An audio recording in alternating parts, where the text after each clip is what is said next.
কামৰূপীয়া লোককৃষ্টিৰ অপূৰণীয় ক্ষতি, গুৰু সুকুমাৰ মেধিৰ মহাপ্ৰয়াণ, ৰাজ্যজুৰি শোকৰ ছাঁ।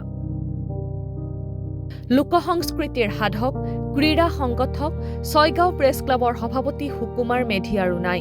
ছয়গাঁৱত জন্মগ্ৰহণ কৰা প্ৰয়াত মেধি আছিল দীৰ্ঘদিন ধৰি সাংস্কৃতিক ক্ষেত্ৰখনত ব্ৰতি থকা এগৰাকী সাধক। স্নাতক শিক্ষা সম্পূৰ্ণ নকৰাকৈ অভিৰুচি আলোচনীত ক্ৰীড়া সাংবাদিক হিচাপে কৰ্মজীৱন আৰম্ভ কৰিছিল প্ৰয়াত মেধিয়ে। পৰৱৰ্তী সময়ত দৈনিক অসম, দৈনিক জনমভূমি, আজিৰ অসম, নতুন দৈনিক আদি কাকতৰ সাংবাদিক হৈ থাকি শেষত ছয়গাঁৱত সদাগৰ কমাৰ্চিয়েল নামৰ ছপাশালৰ ব্যৱসায় আৰম্ভ কৰে। নিজৰ গাঁওখন তথা ঘৰতেই সৰুৰে পৰা শুনি শুনি গীত মাত নাম প্ৰসংগৰ প্ৰতি প্ৰয়াত মেধি আকৃষ্ট হৈছিল। পৰৱৰ্তী পৰ্যায়ত স্কুল, কলেজ তথা অনুষ্ঠান আদিৰ দ্বাৰা প্ৰচলিত সংস্কৃতিৰ সৈতে তেওঁ একাত্ম হৈ পৰে।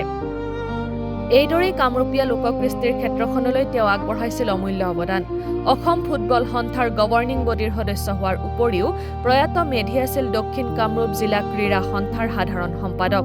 অভিৰুচি ক্ৰীড়া দিৱসৰ বহু বছৰ ধৰি সাধাৰণ সম্পাদকৰো তেওঁ দায়িত্ব পালন কৰিছিল।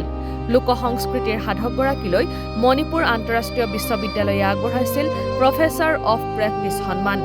বিগত কিছুদিন ধৰি গুৰুতৰভাৱে অসুস্থ হৈ গুৱাহাটী চিকিৎসা মহাবিদ্যালয় হাস্পতালত চিকিৎসাধীন অৱস্থাতে দেহাৱসান ঘটে প্ৰয়াত মেধিৰ।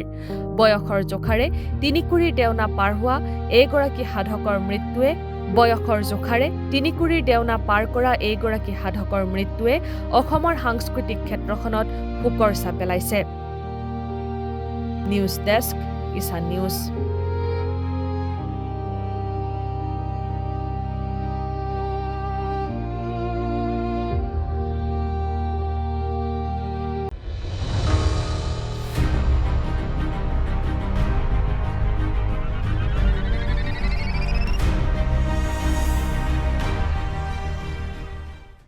কামৰূপীয়া লোককৃষ্টিৰ অপূৰণীয় ক্ষতি, গুৰু সুকুমাৰ মেধিৰ মহাপ্ৰয়াণ, ৰাজ্যজুৰি শোকৰ ছাঁ।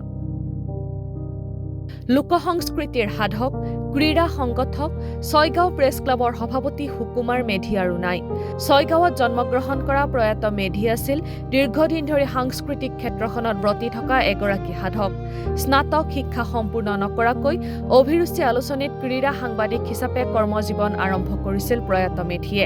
পৰৱৰ্তী সময়ত দৈনিক অসম, দৈনিক জনমভূমি, আজিৰ অসম, নতুন দৈনিক আদি কাকতৰ সাংবাদিক হৈ থাকি শেষত ছয়গাঁৱত সদাগৰ কমাৰ্চিয়েল নামৰ ছপাশালৰ ব্যৱসায় আৰম্ভ কৰে।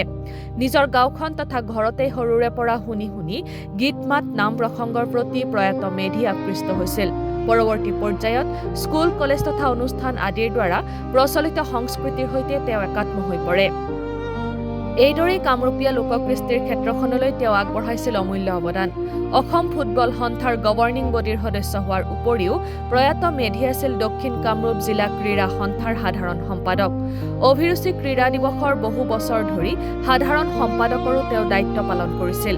লোকসংস্কৃতিৰ সাধকগৰাকীলৈ মণিপুৰ আন্তঃৰাষ্ট্ৰীয় বিশ্ববিদ্যালয়ে আগবঢ়াইছিল প্ৰফেচাৰ অৱ প্ৰেক্টিছ সন্মান। বিগত কিছুদিন ধৰি গুৰুতৰভাৱে অসুস্থ হৈ গুৱাহাটী চিকিৎসা মহাবিদ্যালয় হাস্পতালত চিকিৎসাধীন অৱস্থাতে দেহাৱসান ঘটে প্ৰয়াত মেধিৰ। বয়সৰ জোখাৰে তিনিকুৰিৰ দেওনা পাৰ হোৱা এইগৰাকী সাধকৰ মৃত্যুৱে অসমৰ সাংস্কৃতিক ক্ষেত্ৰখনত শোকৰ ছাঁ পেলাইছে। News desk, Kisan news.